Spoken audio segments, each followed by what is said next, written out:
These are definite proof of consciousness, definite proof of God, definite proof of non-locality, all these things that support the existence of consciousness as the ground of being. And there is the transfer potential experiment about which we'll talk later that Jacobo Greenberg demonstrated. That's a definite proof of quantum non-locality existing between two people. Try to live in an expanded consciousness whenever you can. Hello, how are you all doing? It's a true pleasure and an honor to have this conversation with quantum physicist Amit Goswami, perhaps one of the most well-known voices and faces of the new scientific paradigm. He's the creator of a movement called quantum activism and the author of numerous books, including The Quantum Doctor and God is Not Dead. In this interview, we'll explore the connections between science and spirituality, the quantum nature of consciousness, and discuss what the foundations of this emerging paradigm centered on consciousness might look like.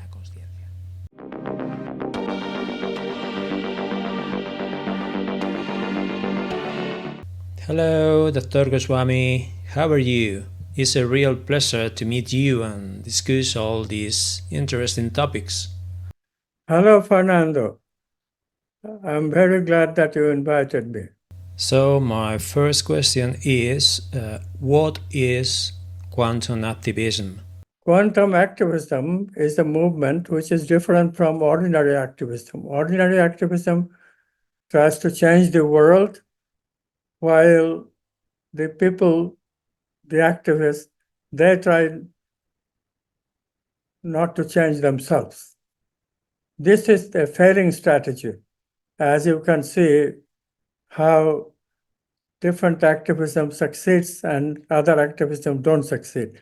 Gandhi, Nelson Mandela, Martin Luther King, these people succeeded because they also transformed themselves while they were doing their activism. So quantum physics activism puts us up front. Quantum activism is activism defined as where while you try to change the world, you also dedicate to change yourselves in the same direction using quantum principles. And these quantum principles are quantum non-locality, signalless communication, the idea of discontinuous movement, quantum leap, and tangled hierarchy, not simple hierarchical relationship where one level governs over the other level. Instead, two levels sharing a relationship in a circular way. These are the three quantum principles on which basis a person transforms. And when you transform, then you can transform the world with the same quantum principles. You are from India, a country where spirituality has flourished for centuries. How has this influenced the development of your vision and your theories on physics and consciousness, especially considering the non-dualism of Vedanta philosophy, which you often mention? Yes, I was born in India, and therefore, in my childhood, under my father, I did receive a little bit of Indian philosophy. But when I went to school, the teachers very quickly changed my views about reality more towards science, how science explains reality than how the Indian spiritual traditions explain reality. And this view continued until I was age 37 and very dissatisfied with the way my life was going. And that's when I started changing. But between these times, I was totally a scientific materialist in the tradition of the way the science has gone in recent times. You talk about integration science and spirituality, but how can this be done? Perhaps by integrating the subjective viewpoint, the observer's perspective? Would this lead us to a new consciousness-based paradigm? How can science and spirituality be integrated? Yeah, it's a surprise that quantum physics is able to do that. It happens very naturally, following scientific principles. When you use the scientific materialism, everything is matter philosophy and Newtonian physics to explain quantum physics, quantum objects, their behavior, you get paradoxes. In solving these paradoxes, you find certain results that come out of solving the paradoxes. And this automatically leads to your spiritual worldview in a very natural way. And therefore, since quantum science is based on quantum principles that support spirituality, there is no option but to say that all science must be connected to spirituality and based on spirituality. Newtonian physics is just plain supplanted, has to be supplanted by quantum physics, and science and spirituality has to be integrated. Some authors, like David Bohm, have suggested that thoughts could be quantum objects. Do you agree? Is there any evidence of the quantum nature of the mind? Could meditation help us understand this? Well, David Bohm did say that mind is quantum, and he based it on the uncertainty principle, according to which both position and momentum could not be measured with complete accuracy for a material object. Now, Bohm similarly said, for mental objects, for a thought, you cannot simultaneously measure the content of thought and the direction of thought. Like when we measure the direction of thought, as in free association in psychoanalysis, we lose completely the tracking of the content of the thought or the feature of the thought. On the other hand, if we concentrate on the feature, then we lose completely the direction of the thought. This was Bohm's argument.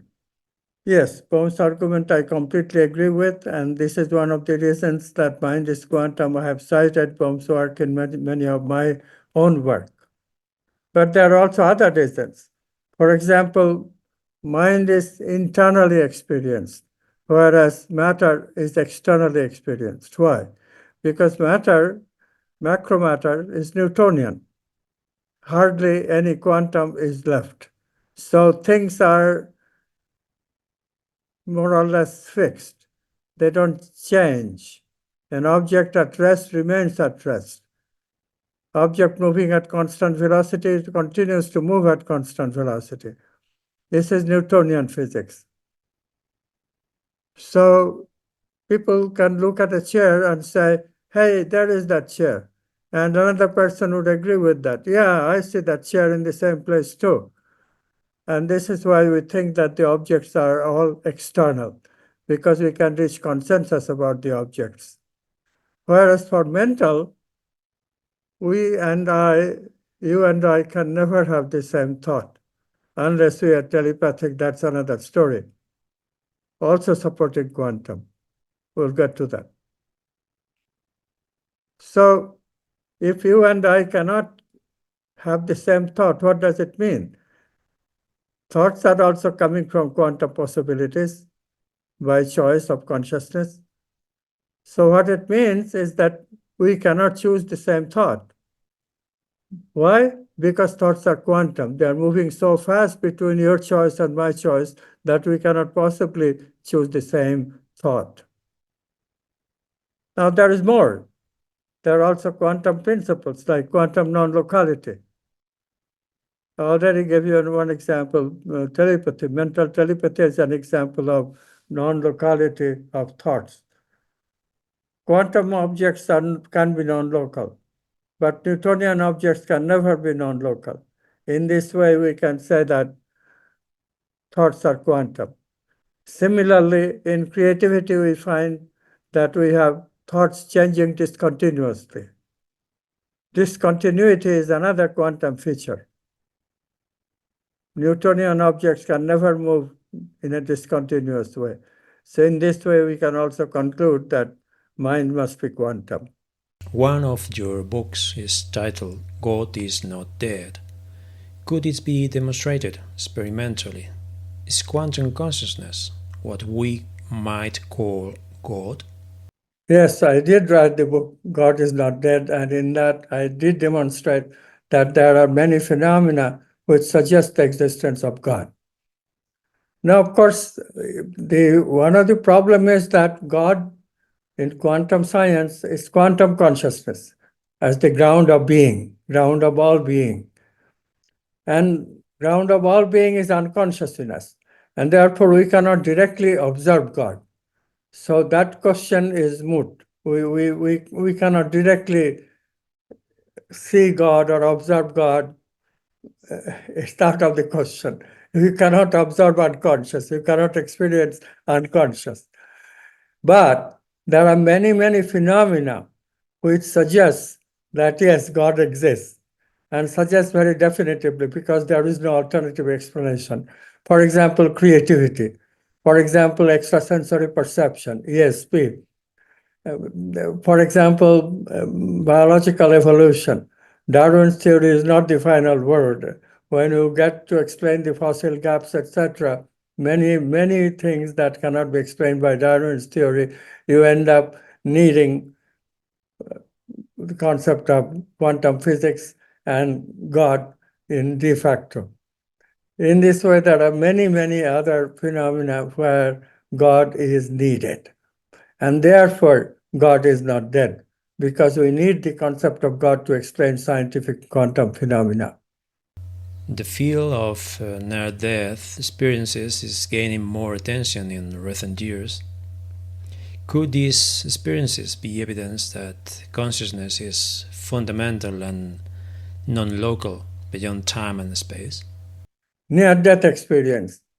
Yes, near-death experience shows clearly that consciousness has non-locality, because in some of the experiences, the person who is undergoing near-death experience sees himself being operated on the operating table. And how does he see while his brain is dead? If you can answer this question, you have to bring in quantum non-locality. He sees through other people's eyes. He does not see it through his own eyes because his own eyes are inoperative. But there is the nurses, there are the doctors, there are the helpers, and all those eyes are available to him to see. It's an example of distant viewing. And in this way, non-locality is certainly involved in near-death experience, and therefore consciousness is proven by near-death experience. Other authors, like Jeffrey Kripal and Dean Radin, suggest that paranormal phenomena resemble quantum phenomena.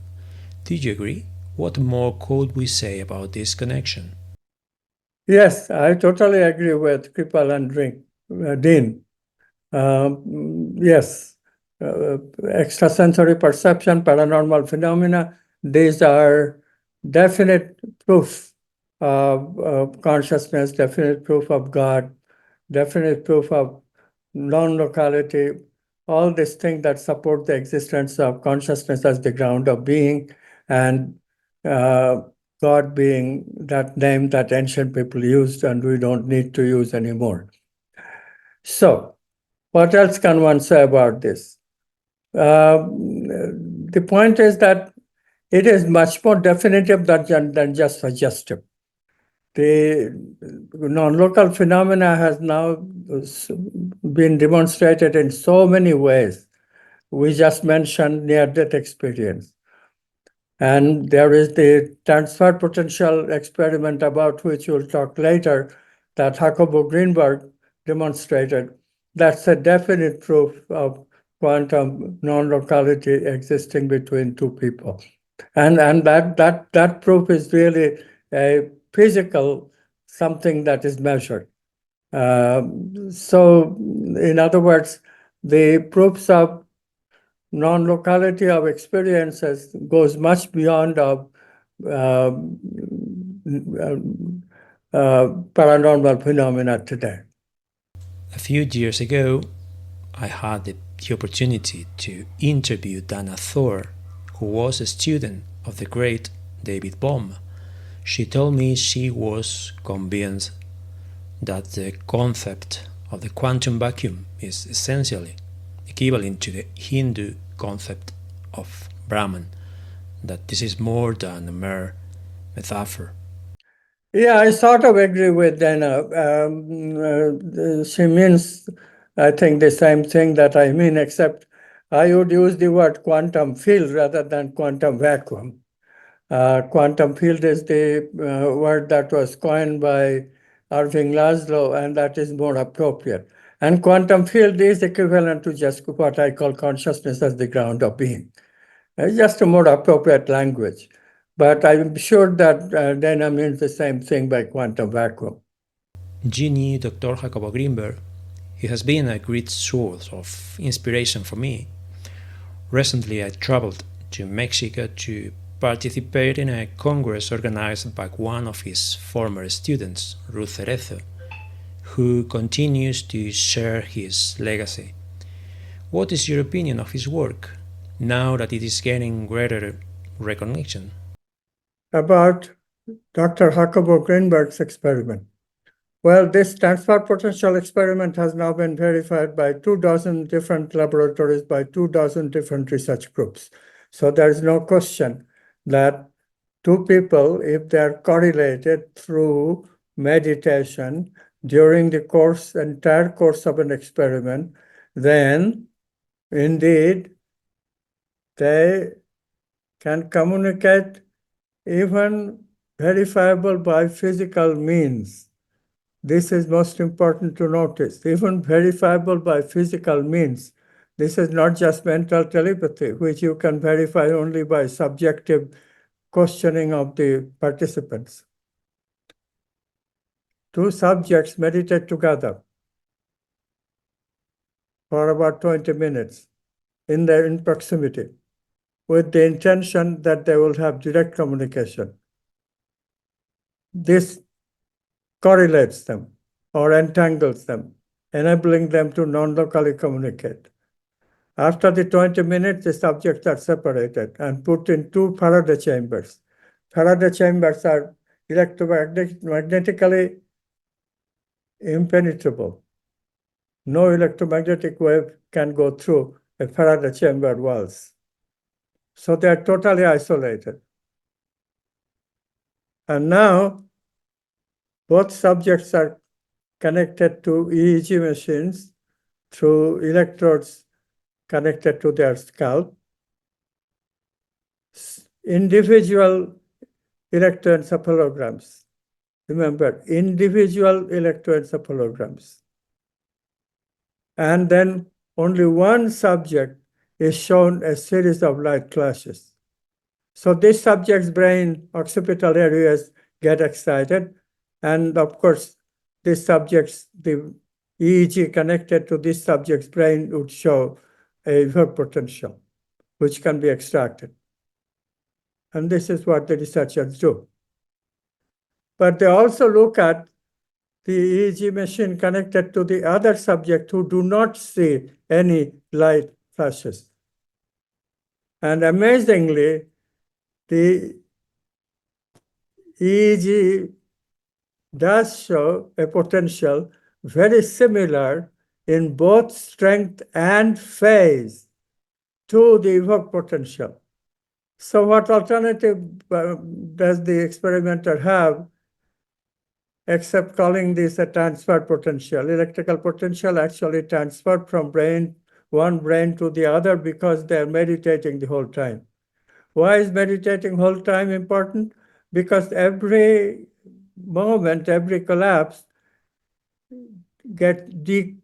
correlate the two objects. So they have to correlate again and again and again and again. This is why it's important that they have to continuously meditate. Indeed, the control subjects who could not maintain a continuous meditation, they do not exhibit a transfer potential.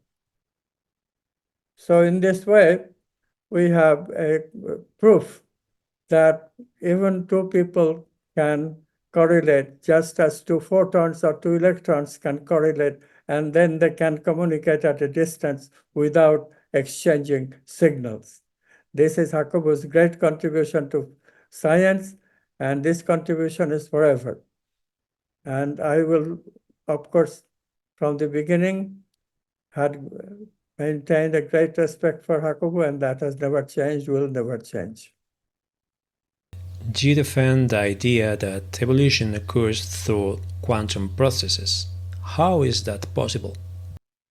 Well, the question to first ask is, how is Darwinian evolution possible?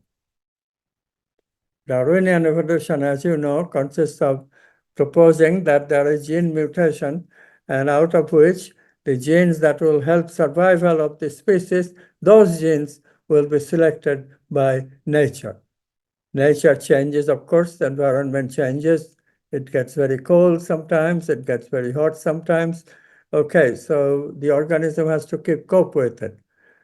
And so if nature can change the genes that are available for selection, then that would help the organism adapt to the changes in temperature that take place in nature. This is basically an idea. It sounds good superficially, but how does it actually take place? Darwin himself raised the intriguing question. He said, how does an intriguing complex molecules like how does that evolve? It takes thousands and thousands of mutations to make all the genetic changes that contribute to an eye from scratch. Thousands upon thousands of gene mutations. And gene mutations are usually not useful. They will be usually harmful mutations. So how does nature preserve all those useful mutations one after the other without any mechanism for preserving them when the condition is overwhelming, probability is overwhelming that they will be selected against because they are harmful changes, mutations. So Darwinism cannot take place. People knew that, and biologists tried to get out of it by suggesting that maybe some genes are neutral, they're not selected from, and that's how they are preserved. That idea never caught, because how can some genes be neutral whether others are not neutral? And then somebody else suggested that maybe what happens is hopeful monster. Sometimes, even a human mother gives birth to a child who is grotesquely disfigured. So this biologist thought that maybe such hopeful monster is the cause of speciation, that a species is created.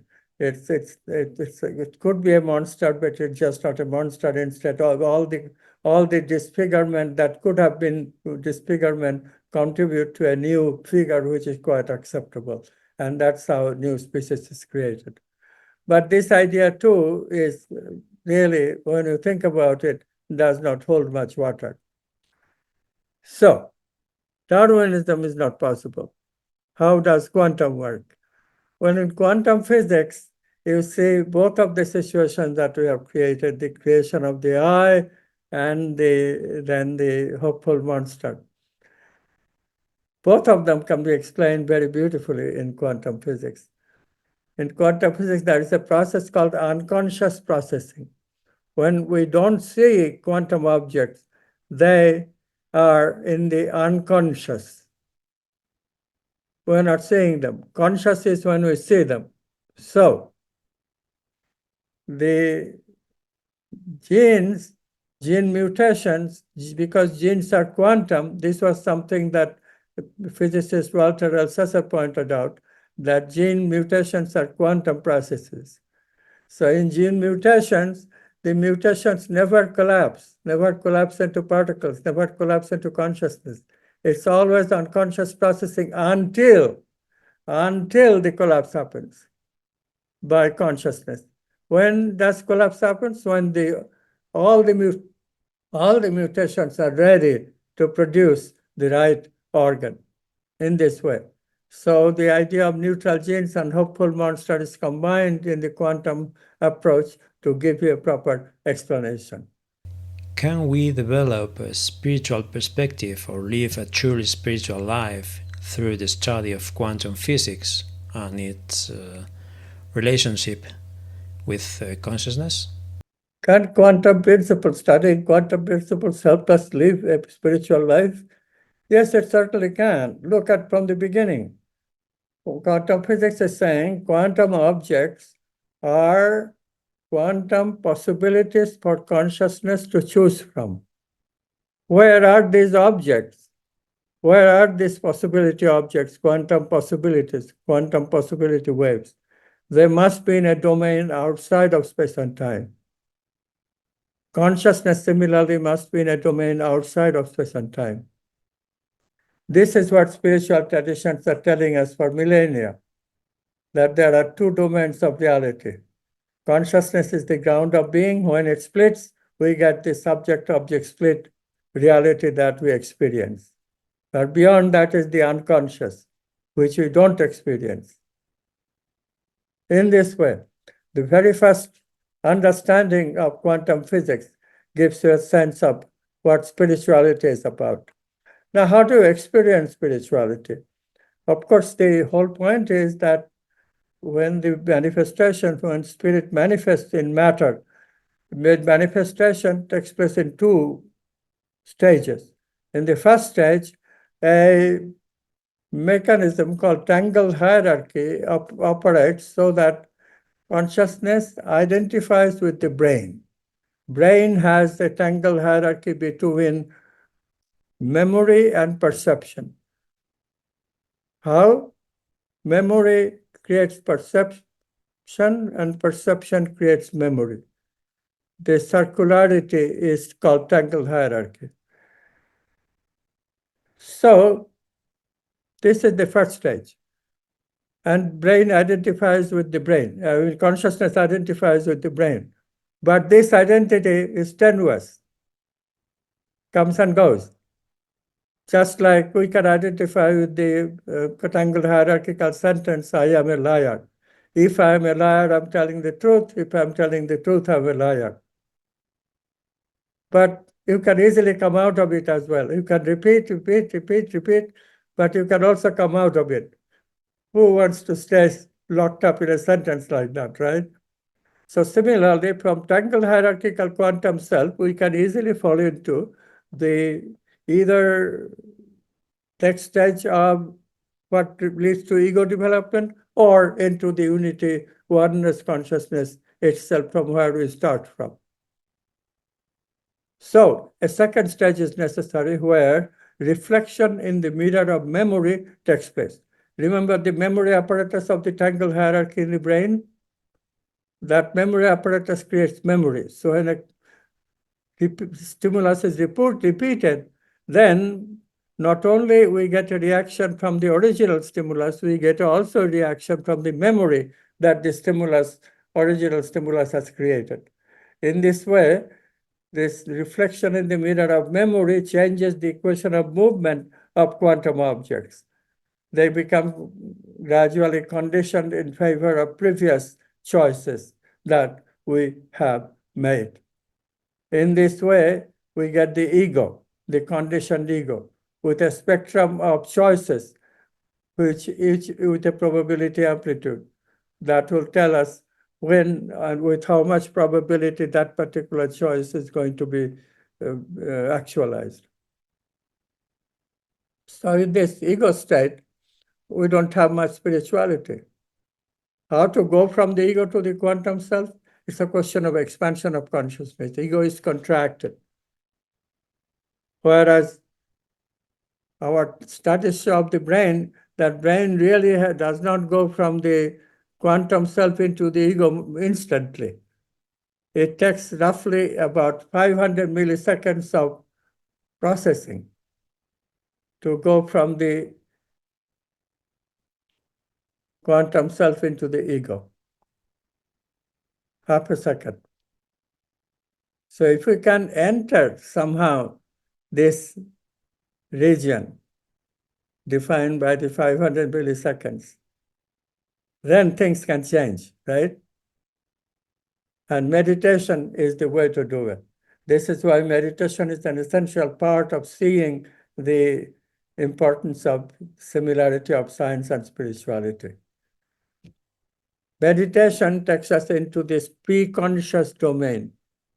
That's the name that Freud gave to this domain, pre-conscious, where a lot of editing takes place of what we actually end up experiencing. And this is the key, to enter the pre-conscious. How do we enter it? Through meditation. Meditation slows us down. It reduces the time of reaction time from the quantum self to the ego. Instead of 500 milliseconds, it may become 200 milliseconds, 300 milliseconds, 400 milliseconds. But in any case, whenever we are in the pre-conscious, we are capable of an expansion of consciousness because much more quantum self phase is available to our experience. This is the key of how one can live a spiritual life in a regular way. Try to live in an expanded consciousness whenever you can. Inspire yourself, be creative, join into paranormal, get into intuition. These are the ways that we can change ourselves. And meditation, of course, as I said, is one of the keys to get into a spiritual life where science and spirituality are integrated. There are still many materialist scientists, at least that has been my experience. They resist accepting the quantum paradigm, and we continue to think in classical terms. What could we say to them regarding this vision that connects science with consciousness? What can we do to help change that? Well, can one change hardcore materialists into believing quantum worldview? You know, the philosopher Thomas Kuhn generated the idea of paradigm and paradigm shift. Quantum physics gives us a new paradigm which holds primacy of consciousness instead of primacy of matter. If you are a hardcore materialist, believer of primacy of matter, then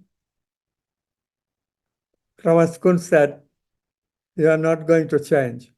So how do paradigms change then? Thomas Kuhn said, well, all paradigms never change, but they do die.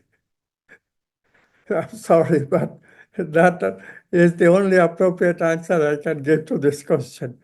All paradigms, very difficult to change them, but they do pass away. And when they pass away, new people, new students, for them to accept the new worldview is much more easy. To accept the new quantum paradigm will be much more easy.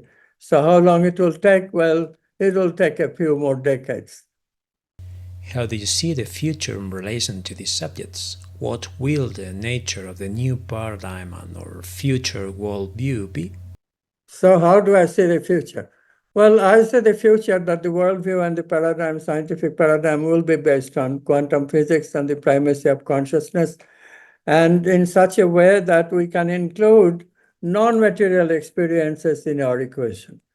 This is the science, I call it quantum science within consciousness.